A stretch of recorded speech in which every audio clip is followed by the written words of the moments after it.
Let's recalibrate after a disappointing loss to the Golden State Warriors and a very impressive win over the Sacramento Kings. And then, do the Celtics have more than 2 All-Stars? Can Derrick White get in? Can Kristaps Porzingis get in? Can we talk about it right now on the Locked On Celtics podcast? Be ever ready. Recognize the city of champs. Boston, baby, we do what you can't. Locked on number 18, Tatum and Brown, J-team, step back. We gon' wet that and slay teams. Of course the Celtics, who else could it be? Screaming like KG with the Larry O.B. Karalis above average, assessing the team status. Best daily pod, no cap salary matching. Clutch like Bird the DJ, Pete John on replay. Prime time, dapping up the truth on the sideline. Raining J's, how it started, raising banners, how we finished. Locked on Celtics pod, home of the winners. B. Hey there, welcome back to the Locked On Celtics podcast. It's right here on the Locked On Podcast Network, where it is your team every day. I got you every day. I got a free, fresh podcast that drops directly to your device. All you've got to do is hit that subscribe button on whichever app you use. This podcast is everywhere. It's on YouTube. You can watch it. You can comment. You can ring the bell to get notified when I drop new videos. I'm John Karalis. If you don't know me by now, I used to play ball a long time ago. Now I'm covering the Celtics for Boston Sports Journal. And a little programming note. This is how we're going to do this. I am doing this podcast. I'm not going to record a podcast on Christmas Eve. I'm doing a post-game podcast on Saturday. So the Saturday podcast will serve that should get you through. I will record a podcast on Christmas Day. So that, because the Celtics are playing the Lakers. And so I'm working on Christmas Day. So make sure you're subscribed everywhere you get your podcast. Today, we're getting our leftover thoughts on the Kings and the Warriors. And then we're getting into, can the Celtics, Joe Mazzulla said, I think Derrick White's an all-star. Well, of course he's going to say that. Is he going to be? Can he be? Can Kristaps Porzingis get in? We'll talk about that all in just a second. Today's show is brought to you by PrizePicks, the easiest and most exciting way to play daily fantasy sports. Go to prizepicks.com/LockedOnNBA. Use the code all lowercase LockedOnNBA for a first deposit match up to $100. Let's get Tom Westerholm into this mix. How you doing, Tom? I'm good, man. How are you? Oh, I'm great. I'm just having a grand old time. We're the beige boys over here today. That's it. So kind of wild emotional swings over the past couple of days for Celtics fans. A lot of people put a lot of value on that Golden State game. A lot of people put a lot of value on that game. And the Celtics lost. And it was, oh my God. And then they came back and won. They beat the Sacramento Kings. Do you think too much value was put on that Warriors game? Was it did it get too pumped up, I think, for some people? Yeah, but that was always going to be the case. Unlike a TNT game, it's like a whole coast of the United States is watching the Celtics that might not watch them, as much as, those of us on in the Eastern time zone. It's it was always going to be kind of pumped up. It was always going to be kind of a big deal. And it was the Warriors, right? It was like the finals opponent from 2 years ago. Like, it makes sense. Like, I understand why there was a lot thrown at it. Yes. But now, of course, it doesn't make sense from an actual basketball perspective, right? Because it was, for one thing, it was a weird game anyway. Draymond Green's out, the Warriors are an odd team. Like, the Celtics, didn't have Kristaps Porzingis, that has been kind of a bellwether of their success over the course of this season so far, which is kind of a topic that we've already covered. But yeah, I think it makes sense that the reactions were what the reactions were. And it also was obviously kind of over the top, as was proved literally 24 hours later. Yeah. And that's kind of what I was getting at in last night's podcast. It's like we put so much value on that. Do the Celtics put that much value on that? It's still an early mid-December game.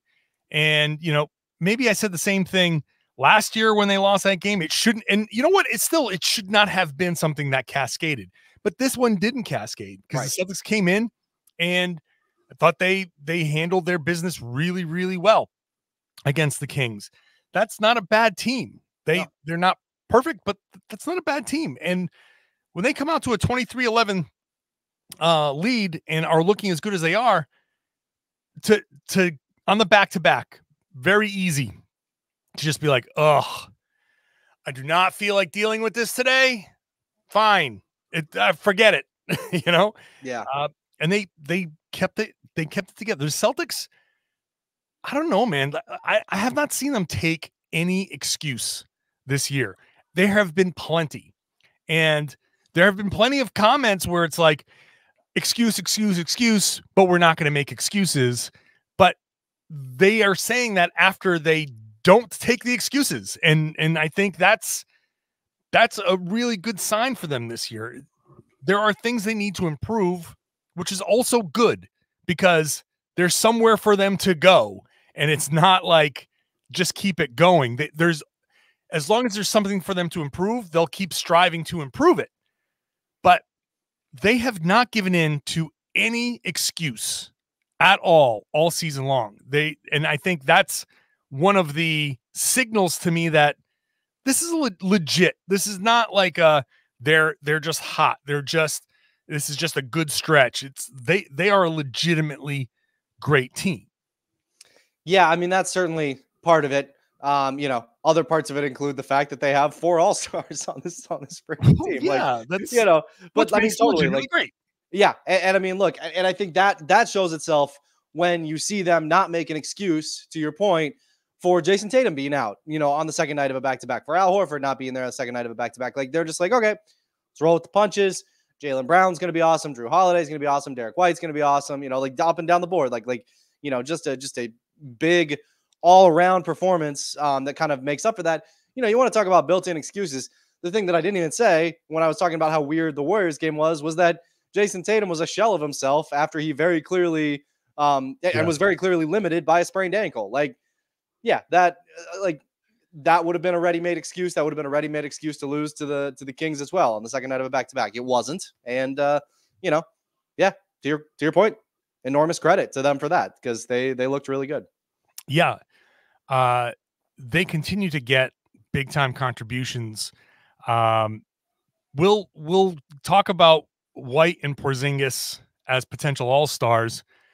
And I think, one of the reasons why I'm kind of want to get into that conversation here today, not just that Joe Mazzulla said it, not just that voting is open, but I think the one thing that we've learned pretty consistently here after 27 games, those are the two guys that when they're out, it really seems to hurt the most. And obviously Tatum only missed one game and Jaylen missed a couple. They can actually make up as long as they have one of the Jays. Yeah, they can kind of make up for that a little bit. You don't want to go into a playoff series. I'm not suggesting that they're okay without those guys, but for short stints, you can do that. Porzingis and Derrick White are like the two most important players on this team, not the two best. And obviously it's that old, we know that Jaylen and Jayson are the two most important players on the team. But aside from that, Derrick White, the way he just makes this thing flow, and Kristaps Porzingis, just by being a matchup nightmare, they're the two most important guys. Yeah, I mean, you can use the word important if you want. You could use irreplaceable, right? And I think that almost kind of, you talk about the offense flowing with Derrick White, and it's like that's hard to replace. You talk about the matchup nightmares and the extra dynamic and just the ways that Porzingis stresses a defense and just kind of puts little cracks in it that are just kind of like that. It's just like, man, that's gonna shatter if they're not careful. Yeah. That's what those guys do in ways, right. Like Jaylen Brown, Jayson Tatum, these guys are the most important players on the team. No question. But in a pinch, one of them can make up a lot of what the other one does. Mm-hmm. And it's just kind of harder to replace, in a short-term situation, to your point, in a short-term situation, it's harder to replace that guy who stresses and cracks the defense and that guy who makes the offense and really the defense too flow as smoothly as Derrick White does. So, Yeah, no, I think you're right. And I think it's not quite as cognitively dissonant as it sounds to say that, that those guys are as important as they are. And look, that's part of why I think the Celtics, they didn't, not having Porzingis is not why they lost to Golden State, right? In that vacuum, there are a number of different reasons why they should have beaten Golden State. At the same time, it's also accurate to say Jayson Tatum hobbling around like a dog with 3 legs was the reason they lost to Golden State. Yeah. But also, if they had Kristaps Porzingis, they probably would have beaten Golden State. That's just they have no answer. Yeah. Not many teams have an answer for him, and so it's. I'm not too worried. I come away with this from this not concerned at all, even though I see people in the comments and I've heard people say they're very concerned about the loss to Golden. I'm not concerned at all necessarily. It's not just really. To me, like they obviously they could have done some stuff better, but like they got a ton of good shots that they missed. They could have done it better. The last play, yes, obviously that could have been better, and so on and so forth. In fact, I want to touch on something with that last play before we get into the Derrick White, Kristaps Porzingis. I want to run it by you as well. Let's talk. We'll talk about that in just a second. Today's show brought to you by BetterHelp. It's the holidays, and holidays are stressful for a lot of different reasons. Family. This is a lot of breakups happen around the holidays. It's super stressful. This is a great time to reach out to a therapist, because just having somebody that you can talk to can get you through a very stressful time of year. And if you can unleash on someone like a therapist and tell them everything and kind of get some stuff off your chest, maybe the holidays will just be a little bit better, a little bit easier to navigate. Starting therapy is difficult. I know that. I've gone through it. Finding somebody nearby and all of that stuff is very difficult. And then if that person isn't a good fit, then you run into the problems of, well, where do I go now? That's why BetterHelp is so good, because you do it all online. You do it over video. You do it over the phone or over text or whatever. You can kind of customize this. And because it's all online, there are a number of qualified licensed therapists to choose from. If you're just not clicking with one, change. No extra charge, no nothing. You just go to the next one after you filled out your questionnaire and they try to match you and they try to get it right. If it doesn't work out for some reason, you go to the next one and you find one that fits. And let me tell you something, that is life-changing. So in the season of giving, give yourself what you need with BetterHelp. Visit BetterHelp.com/LockedOnNBA today. You get 10% off your first month. That's BetterHelp, HELP.com/LockedOnNBA. Thank you for making Locked On Celtics your first listen every day. Now head on over to Locked On Sports Today. It's the first ever national sports 24/7 streaming channel. That means every day, all day, Locked On programming on YouTube, streaming for you to listen to watch throughout the entire day. Put it on, leave it on, and get caught up on the entire world of sports. All right, I said before the break, I wanted to run something by Tom Westerholm here. This is the final play, the timeout, the non-timeout. And I think I just want to throw this at you here. Once Jayson Tatum has stopped, it's 7 seconds. People are saying that's when you call a timeout. And I'm saying this is the absolute worst possible time to call the timeout, because it's Jayson Tatum. He's your best player. There's 7 seconds left. The only reason to call that timeout there is because you're saying, I don't trust Jayson Tatum. And maybe you, the listener, or you, Tom Westerholm, will say, well, yeah, he hasn't shown anything recently. Like that shot that he got was terrible. You're Joe Mazzulla. You're 20-5 at that point. Everything's going great. 5-0 homestand. People are loving the Celtics. Do you really want to create a scenario where Stephen A. Smith is yelling on TV, Joe Mazzulla doesn't trust Jayson Tatum, and Colin Cowherd talking about I just don't think that this is going to work because Joe Mazzulla and the star player, if they don't get along, how's that going to work? And Jayson Tatum would come to the bench being like, what the hell? I had the ball. I'm your guy. You're going to take the ball out of my hands? What are you going to do? You're going to call a play to put the ball back in my hands. Why are you doing this? You don't want to have that scenario. Why would you invite that scenario? You let it play out. It happens how it happens. You go behind closed doors. You shut the door in a film session, and you MF Jayson Tatum in private because that's what happens, and that's a coach-player dynamic. And you go, what are you doing, man? Like, if you're going to hold it, do something, or I'm going to call a play for you. That step back is crap. Don't do that again. You do that in private behind closed doors. Calling a timeout in that situation would have been one of like a season derailing type of moments. Thoughts? That's spicy. A season derailing, I think, is maybe that's a little strong. That's a little strong. A little strong. Maybe at 20 and 5. But it's at least stop sticks being thrown in the road. Sure. Yeah, I mean, I can see that. I think that's a reasonable justification for not doing it. Also, I think it's a reasonable justification is just like, yeah, nobody's perfect. But as a basketball player, Jayson Tatum is as close to perfect as we've got. So yeah, like, yeah, did it go well? No. Clearly not. Like, I think everybody would acknowledge that. But it's like, I think making everything like this a referendum, the Celtics haven't needed a ton of those situations this year because they're just, beating the doors off people. And it's like, cool. Like good enough. I don't know. Yeah. I like with something like that, it just kind of feels like there's such an opportunity to just pick at things that don't need to be picked at. And that's kind of what I feel like happened with so much of the analysis after the Golden State game is just like, like they should have done this. They should have done this. And it's like, okay, yeah, sure. Mm-hmm. They're 20-6. They'll be fine. Like, come out, beat the Kings, play well the rest of this road trip, win a couple of these upcoming games. Like, you want to feel a lot better about this road trip? Beat the Kings, beat the Clippers. The Clippers are really good right now. Beat those two teams. Just okay. No problem. Sure. Like, nobody's talking about the Warriors game.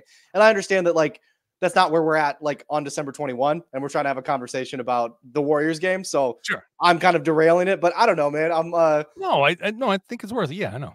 I think like just like to your point in the first section, a little perspective about some of these national TV games, guys. Yeah. It's gonna be okay. This team is really freaking good, and it's gonna be fine.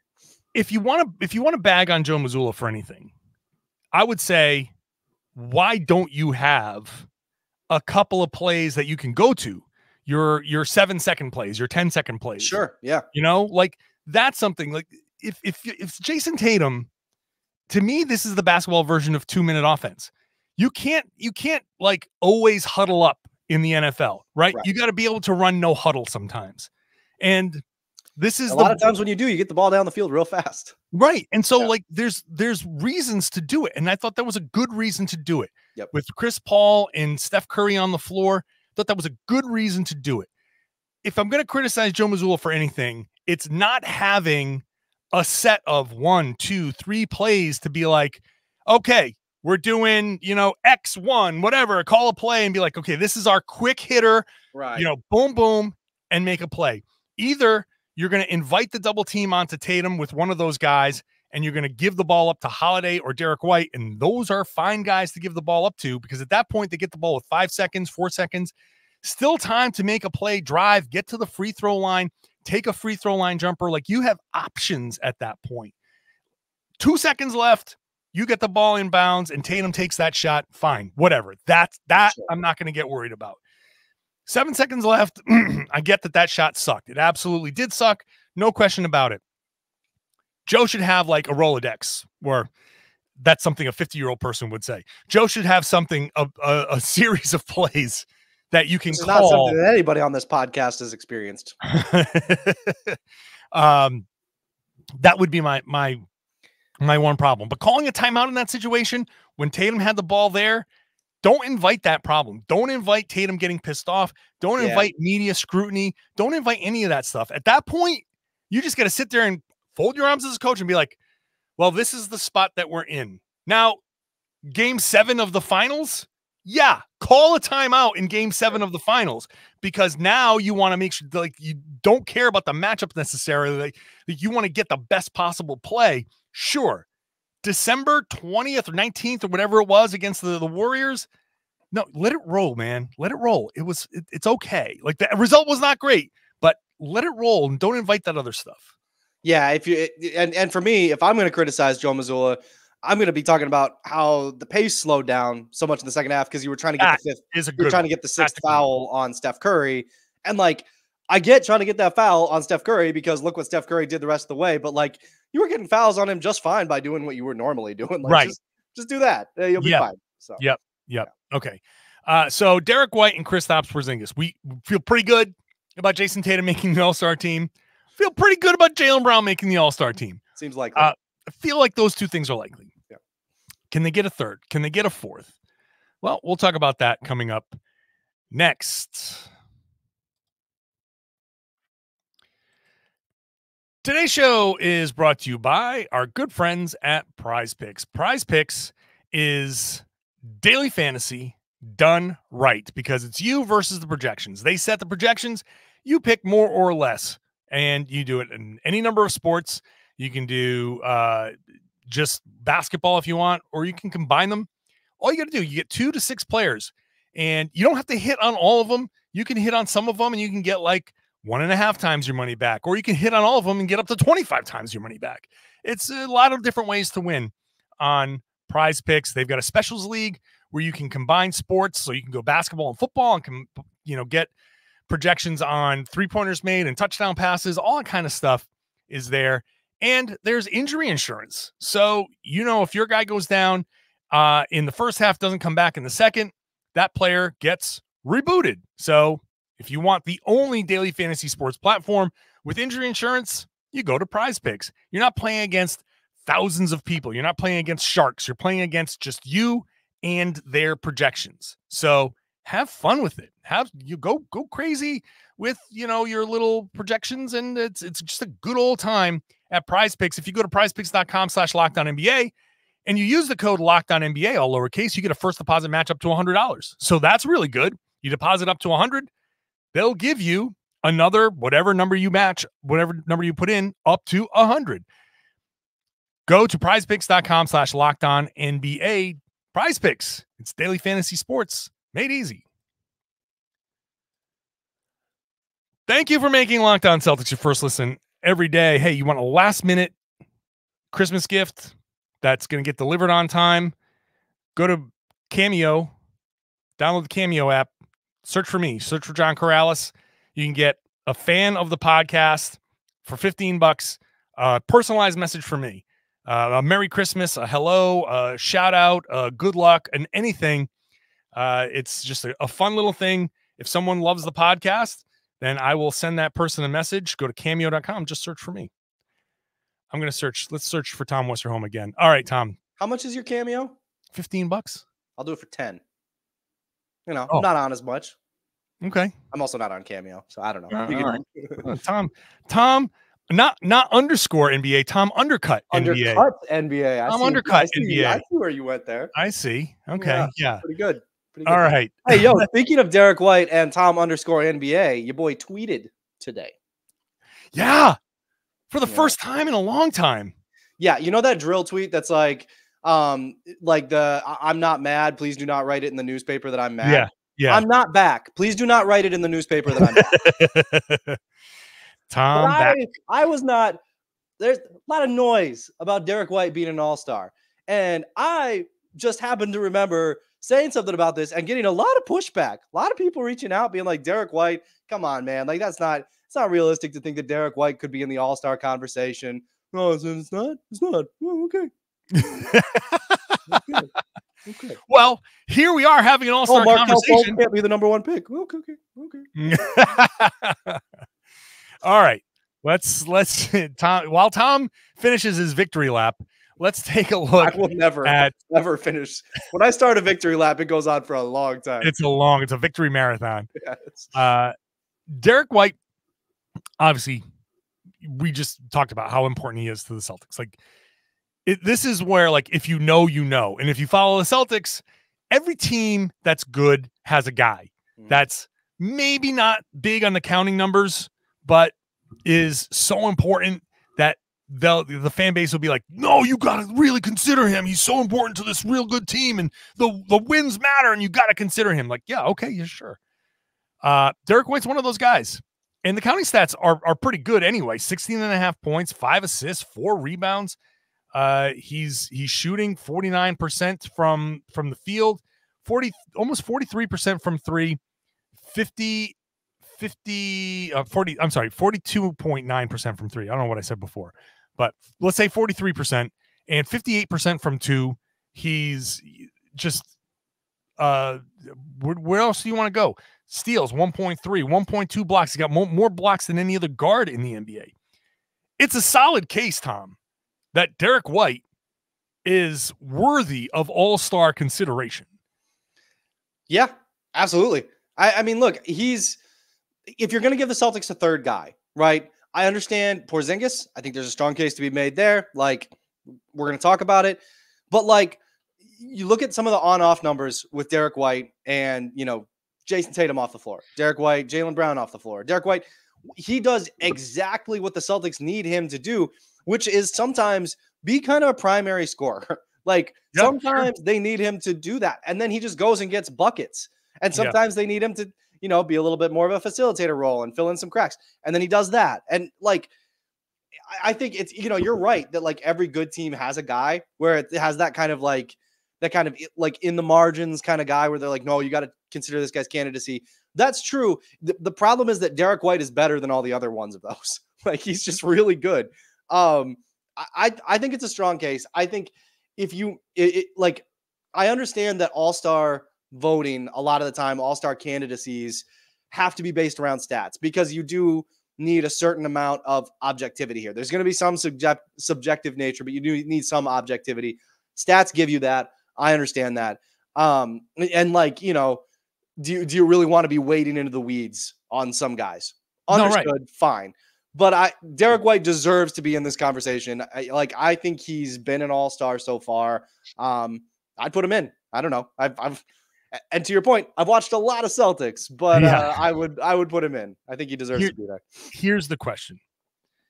Who doesn't make it to get Derrick White in? And this is where we always hit the roadblock.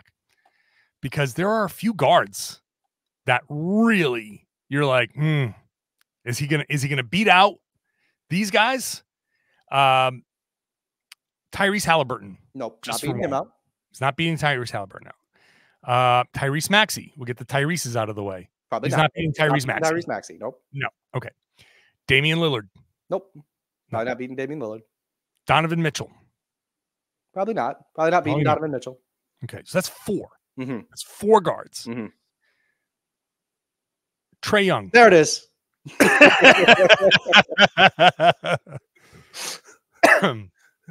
Is he going to beat Trae Young? And I would suggest that would be my choice because people know that I am a card-carrying Trae Young hater, and I'm okay with him missing the All-Star game because what the hell has he done? But at the same time, he's not beating out a guy averaging 28 points, 11 assists, now shooting almost 39% from 3 because he's just caught fire. Yeah. As much as I would love to make the argument, the basketball sense in me says, no, he can't beat out Trae Young. Now we're up to 5. We're up to 5 guards. Jalen Brunson. Is he going to beat out Jalen Brunson? Now it's starting to get interesting, right? Starting to get interesting, right? Probably not. But I think it's starting to get interesting in this range. This is where, yeah. But now it's 6. And we still haven't talked about centers, and we haven't talked about forwards. Right. So this makes me think that Derrick White, as much as I would love it, I don't know that he's going to make it. He's going to have now, again, we're doing this podcast on December 21st. So it's not even Christmas yet. Right. Derrick White could have a run, and some of these guys could fall off or get hurt. And so we don't know. We don't know. But at this point, My guess is that he doesn't make it. I think your point about getting hurt is important too, because I think when you start talking about a team having a third All-Star, a lot of times you are talking about an injury replacement. Sure. So like, and that's entirely possible, right? You know, Damian Lillard could sprain an ankle. Not that I'm wishing an injury on anybody, but somebody could sprain an ankle and like go down. Might be better to pick Donovan Mitchell with the Cavs injury luck right now. Yeah. Right. But regardless, absolutely, injury replacement could be possible. But as far as now, good health all the way around. We're looking at 6 guys, and we're only at one kind of iffy, and that kind of depends on who the Knicks actually send. Is it going to be him, or is it going to be Julius Randle as a forward? If they send Julius Randle, then hey, now you got a different story, maybe. But 6 point guards, 6 guards like that, that's tough. That's a tough ask because now you're getting into the forwards, and Kristaps Porzingis is a guy that deserves some consideration as well. Now, his counting stats, 19.2 points per game, 7 rebounds, 1.7 assists. Like, he's in there. He's got the legitimate, he's the third leading scorer. He's had some big games for the Celtics. He's shooting well enough. He's obviously marquee player, almost 2 blocks per game. That works. I think you can make a legitimate case for him as well. Same exercise. Yeah. Who does he get in over? Well, it's not going to be Embiid now because they do backcourt, frontcourt. Yeah. So and it's 12. It's not 15, and that's the big issue. So if we're looking at even 5 guards, that we're still now at 7 frontcourt. Tatum and Brown are 2, right? Because I'm considering them forwards. Yep. So Tatum and Brown are 2. Giannis and Joel are 3 and 4. And now you get into that interesting kind of mix. Jimmy Butler, Bam Adebayo, Scotty Barnes, those types of guys. Those are 3 names that are out there on, does Scotty Barnes make it? I don't know. Toronto, what do you... I've barely watched Toronto, if we're going to be honest here. Like, I've heard Scotty Barnes is a lock, but he seems to be. He seems to be. Seems to be. Does Miami get 2? Kind of questionable.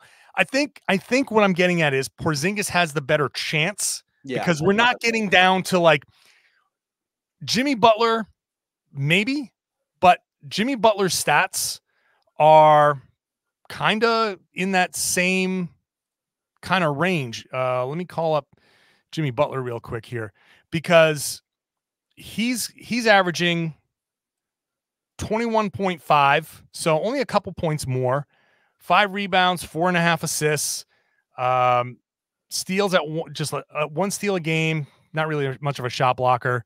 So he, the counting stats are a little bit better. Are they going to get 2 guys? Bam Adebayo, 22 points, 9.5 rebounds, 4 assists a game. Better than Porzingis counting stats wise. Yeah. You could make the case that Miami could get 2 guys in because they are a winning team. They're at 16-12.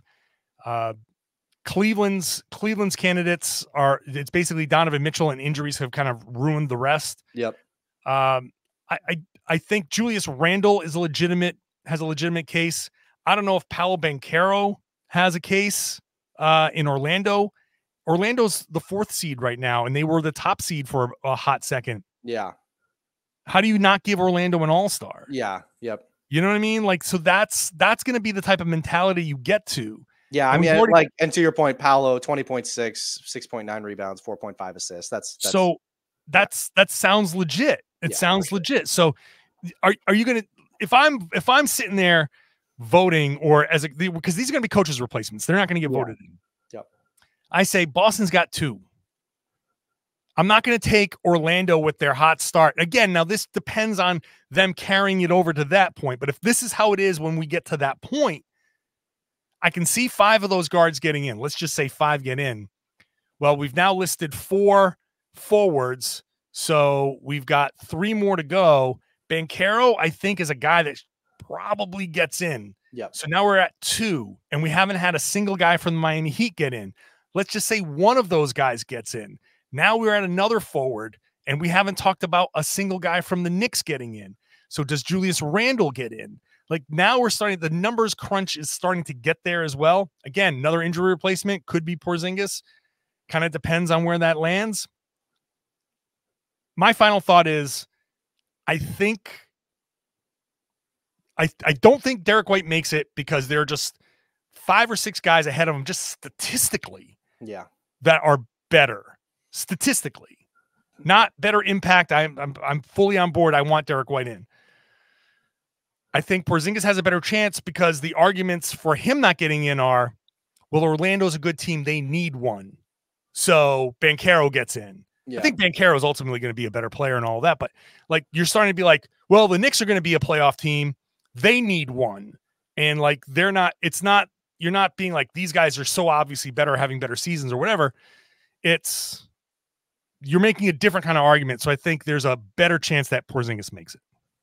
Yeah, I think that's reasonable. I think to your point, I think when we talk about a third Celtics All-Star, we're talking about an injury replacement, and probably to that end, you kind of hope that they don't get in because you don't want somebody to get injured. You don't want somebody to get hurt and miss the All-Star game. But I think if it always happens, it always happens. It always happens, and if it does, I think that one of those guys has an interesting case to be made. And when that happens, if that happens, and one an injury replacement All-Star is still an All-Star. Mo Williams is an All-Star forever. Like, you're still an All-Star. So, we'll see what happens. I don't care if I get the job because 3 other people drop out. I get the job. You know what I mean? Like, it doesn't matter to me.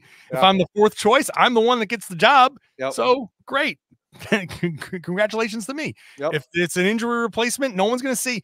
I'm going to go to Basketball Reference and I'm going to see 2X All-Star, 3X All-Star, something like that. And I'm never going to be like, ooh, which one was that? I don't know. Same argument for like all NBA teams. It's going to be like 5-time all NBA. I don't know. What was it? 2nd team? Was it 3rd team? Right. You got to know. I'm like, no, he made the team 5 times. He made the All-Star game this many times. That's all I care about. So, all right, Tom. Well, good show here, buddy. Really appreciate you having you on there. And thanks for sharing your thoughts. Thanks for being prescient about Derrick White. Most things. Prescient about most things. Appreciate Derrick White in particular. Thanks, Tom. All right. And thanks to you for listening, for watching, for being here throughout this entire episode. Fun episode, I think. Lots of stuff to talk about. Let me know in the comment section. Get to that YouTube page. Get into the comment section. Let me know what you think there. That's the best place to do it. Agree, disagree. Agree about the All-Star stuff. Agree about that timeout thing that I was talking about with Jayson Tatum. Let me know what you think. And I would love it if you are one of my everydayers. If you're here with me every Monday through Friday, the bonus podcast and all of that stuff, I would love it if you shared the podcast, spread the word. Remember, I'm not doing a podcast on New Year's Eve for New Year's Day, which is Monday. That's going to be the Saturday show. That after the Clippers game. The next podcast after the Clippers game will be Lakers post game. So just keep that in mind. Now, spread the word. Tell everybody they should be listening to and watching the Locked On Celtics podcast right here on the Locked On Podcast Network, where it's your team every day.